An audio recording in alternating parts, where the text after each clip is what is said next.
കാര്യങ്ങൾ തീരുമാനിക്കുന്നത് അഭിഷേകമാണ്. നിന്റെ കാര്യങ്ങൾ തീരുമാനിക്കുന്നത് മഹത്വമാണ്. അത് ഇനി പരിശുദ്ധാത്മാവ് എന്നെ കാണിച്ചത് കാനഡയുടെ ആ രാജ്യത്തിൻ്റെ കൊടിയാണ് എന്നെ പരിശുദ്ധാത്മാവ് കാണിക്കുന്നത്.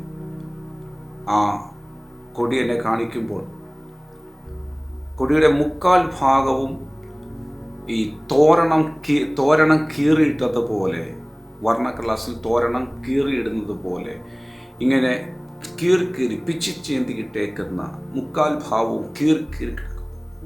ഒരു കാൽ ഭാഗം മാത്രം കീറാതിരിക്കും. ചെളിക്കകത്തുനിന്ന് നമ്മളൊരു തുണിയെടുക്കുമ്പോൾ, വൈറ്റ് തുണിയെടുക്കുമ്പോൾ എങ്ങനെയാണത് ചെളി പിടിച്ചിരിക്കുന്നത്, അതുപോലെ ആ കൊടിയുടെ കളർ അത് ചെളി പിടിച്ചിരിക്കുന്നു. ഇങ്ങനൊരു സംഭവം എന്നെ കാണിച്ചിട്ട് പരിശുദ്ധാത്മാവ് പറയുന്നു, ഇന്നുവരെയും കാനഡ രാജ്യം കണ്ടിട്ടില്ലാത്ത പ്രകൃതി ദുരന്തങ്ങൾ കാനഡ ഉണ്ടാകാൻ പോകും. വലിയ വെള്ളപ്പൊക്കം, കൊടുങ്കാറ്റ്,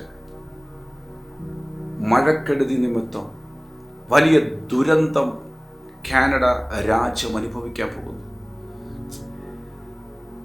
എന്നെ പരിശുദ്ധ കാണിക്കുന്ന ആ വെളിപ്പാട് ഇങ്ങനെയാണ്. അതുപോലെ ആ കൊടി ഇങ്ങനെ കീറിയിട്ടിരിക്കുക. കാനഡയിലുള്ള ദൈവജനം, അഭിഷിക്തന്മാർ പ്രാർത്ഥിക്കുക. പലരും സേഫ് സോണായി കയറിയിരിക്കുന്ന രാജ്യങ്ങൾ കൂപ്പുകുത്തി വീഴുന്ന നാളുകളായി. വലിയ കഷ്ടനഷ്ടങ്ങൾ ഈ രാജ്യങ്ങളിൽ സംഭവിക്കാൻ പോകുന്നു. ദൈവജനമേ, പ്രാർത്ഥിക്കുക, ഒരുങ്ങുക. കർത്താവേ, ആ അനർത്ഥത്തിന്റെ കാഠിന്യം കുറയ്ക്കണമേ എന്ന് പ്രാർത്ഥിക്കുക. അത്ര വലിയ ദുരന്തങ്ങളാണ് കാനഡ സംഭവിക്കാൻ പോകുന്നത്. വലിയ വെള്ളപ്പൊക്കം, വലിയ പ്രകൃതി ദുരന്തങ്ങൾ.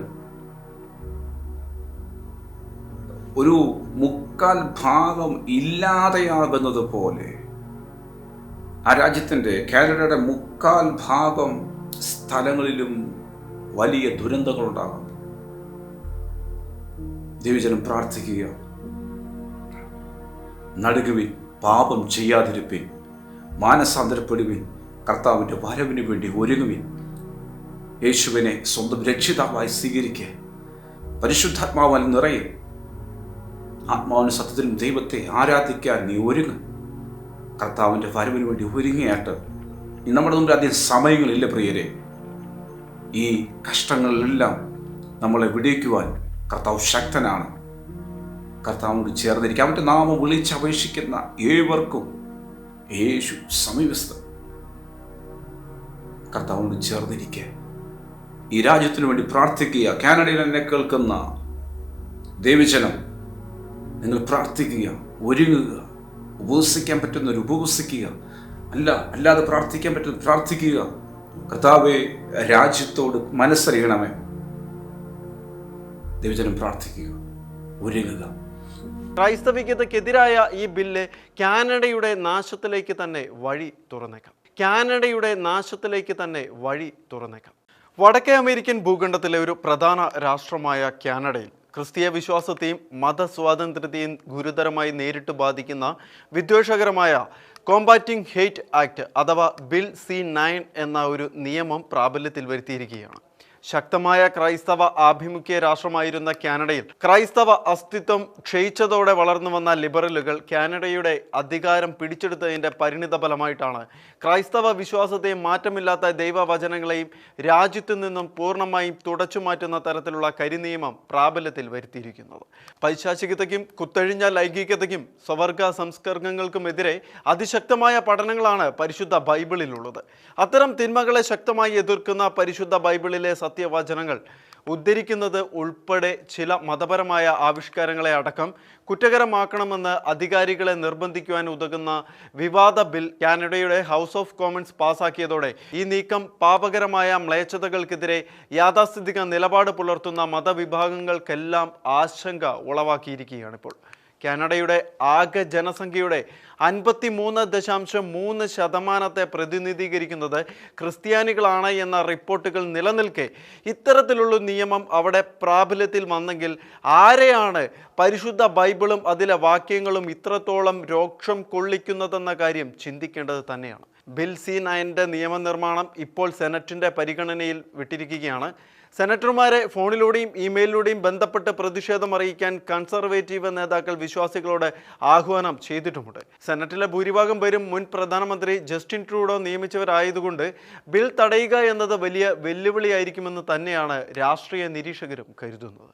വിശുദ്ധ വേദപുസ്തകത്തിലെ കുടുംബം, ധാർമ്മികത, വിവാഹം എന്നിവയെക്കുറിച്ചുള്ള മൂല്യവത്തായ പ്രമാണങ്ങൾ പരസ്യമായി ഉദ്ധരിക്കുന്നത് പോലും വിദ്വേഷ പ്രസംഗമായി മുദ്ര കുത്തുവാൻ അധികാരം നൽകുന്ന ഈ പുതിയ നിയമം മൂലം കുത്തഴിഞ്ഞ ലൈംഗികത, സ്വവർഗ മ്ലേച്ഛതകൾ തുടങ്ങി പരിശുദ്ധ ബൈബിളും സഭയും വിലക്കുന്ന വിഷയങ്ങളെ കൂടുതൽ സാമാന്യവൽക്കരിക്കുന്ന സാഹചര്യമാണ് ഇപ്പോൾ സംജാതമായിരിക്കുന്നത്. കഴിഞ്ഞ ദിവസം നടന്ന വോട്ടെടുപ്പിൽ 137-നെതിരെ 186 വോട്ടുകൾക്കാണ് ഈ വിവാദ ബിൽ പാസ്സായത്. പ്രധാനമന്ത്രി മാർക്ക് കാർണിയുടെ ലിബറൽ പാർട്ടിയും ബ്ലോക്ക് ക്യൂബക്കോയിസ് പാർട്ടിയും ബില്ലിനെ അനുകൂലിച്ചപ്പോൾ conservative party, NDPA, green party എന്നിവർ അസാധാരണമായിട്ടുള്ള ഐക്യത്തോടെ ബില്ലിനെതിരെ വോട്ട് ചെയ്യുകയാണ് ഉണ്ടായത്. എന്നിട്ടും ബിൽ പാസ്സാക്കുകയായിരുന്നു. ബില്ലിലെ ചില വാക്കുകൾ ഭേദഗതി ചെയ്യുവാൻ കൺസർവേറ്റീവുകൾ ചില ശ്രമങ്ങൾ നടത്തിയിരുന്നുവെങ്കിലും അത് അവസാന നിമിഷത്തിൽ പരാജയപ്പെടുകയായിരുന്നു. കാനഡയെ സംബന്ധിച്ചിടത്തോളം വിശ്വാസം തികച്ചും വ്യക്തിപരമായ വിഷയം തന്നെയാണ്. എന്നിരുന്നാലും നേരത്തെ നിലവിലുണ്ടായിരുന്ന മതപരമായ ഇളവുകൾ പുതിയ ഭേദഗതിയിലൂടെ നീക്കം ചെയ്തതാണ് വലിയ പ്രതിസന്ധിയായിരിക്കുന്നത്.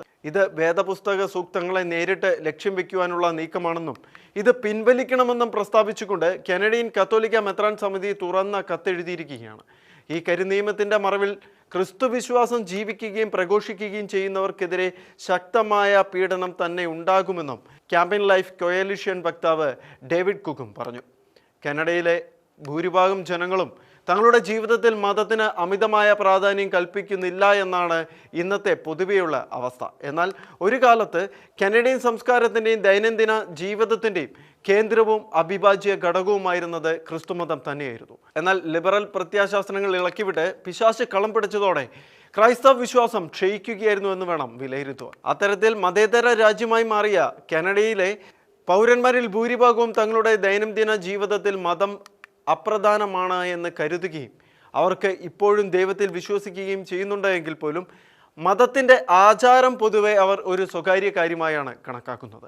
2021 പുറത്തു വന്ന കണക്കനുസരിച്ച് കാനഡയിലെ മൊത്തം ജനസംഖ്യയുടെ 53.3% പ്രതിനിധീകരിക്കുന്ന ക്രിസ്ത്യാനികളിൽ 29.9% വരുന്ന കത്തോലിക്ക സഭാ അംഗങ്ങളാണ് ഏറ്റവും കൂടുതലുള്ളത്. 34.6% യുക്തിവാദികളും 4.9% മുസ്ലിമുകളും 2.3% ഹിന്ദുക്കളുമാണ് ഇവിടെയുള്ളത്. ക്രൈസ്തവികതയ്ക്കെതിരെ ഇത്തരത്തിലുള്ള നിയമം കൊണ്ടുവരുന്നത് കാനഡയിലെ മതസ്വാതന്ത്ര്യത്തിൻ്റെ പേരിലാണ് എന്ന് വാദിക്കുന്നവരുണ്ട് എങ്കിലും ക്രൈസ്തവികതയ്ക്കെതിരായ ഈ ബില്ല് കാനഡയുടെ നാശത്തിലേക്ക് തന്നെ വഴി തുറന്നേക്കാം. കാനഡയിൽ ക്രിസ്തീയ മതസ്വാതന്ത്ര്യത്തെയും വിശ്വാസത്തെയും നേരിട്ട് ബാധിക്കുന്ന വിദ്വേഷ പ്രസംഗ വിരുദ്ധ ബിൽ കാനഡിയൻ പാർലമെന്റ് പാസാക്കി. ബൈബിളിലെ കുടുംബം, ധാർമ്മികത, വിവാഹം എന്നിവയെക്കുറിച്ചുള്ള അടിസ്ഥാന പ്രബോധനങ്ങൾ പരസ്യമായി ഉദ്ധരിക്കുന്നത് പോലും വിദ്വേഷ പ്രസംഗമായി മുദ്രകുത്താൻ പുതിയ നിയമം അധികാരം നൽകുന്നു. ലൈംഗികത, ലിംഗമാറ്റം തുടങ്ങിയ വിഷയങ്ങളിൽ സഭയുടെ നിലപാടുകളെയും ദൈവവചനത്തെയും നേരിട്ട് ലക്ഷ്യം വയ്ക്കാനുള്ള നീക്കമാണിതെന്ന് ക്രൈസ്തവ സംഘടനകൾ ആരോപിക്കുന്നു. ബുധനാഴ്ച വൈകുന്നേരം നടന്ന വോട്ടെടുപ്പിൽ 137-നെതിരെ 186 വോട്ടുകൾക്കാണ് ബില്ല് പാസായത്. പ്രധാനമന്ത്രി മാർക്ക് കാർണിയുടെ നേതൃത്വത്തിലുള്ള ലിബറൽ പാർട്ടിയും ബ്ലോക്ക് ക്യൂബക്കോയിസ് പാർട്ടിയും ബില്ലിനെ അനുകൂലിച്ചു. എന്നാൽ conservative party, NDP, green party എന്നിവർ ഐക്യത്തോടെ ബില്ലിനെതിരെ വോട്ട് ചെയ്തു. നേരത്തെ നിലവിലുണ്ടായിരുന്ന മതപരമായ ഇളവുകൾ പുതിയ ഭേദഗതിയിലൂടെ നീക്കം ചെയ്തതാണ് ഏറ്റവും വലിയ വിവാദത്തിന് കാരണമായത്.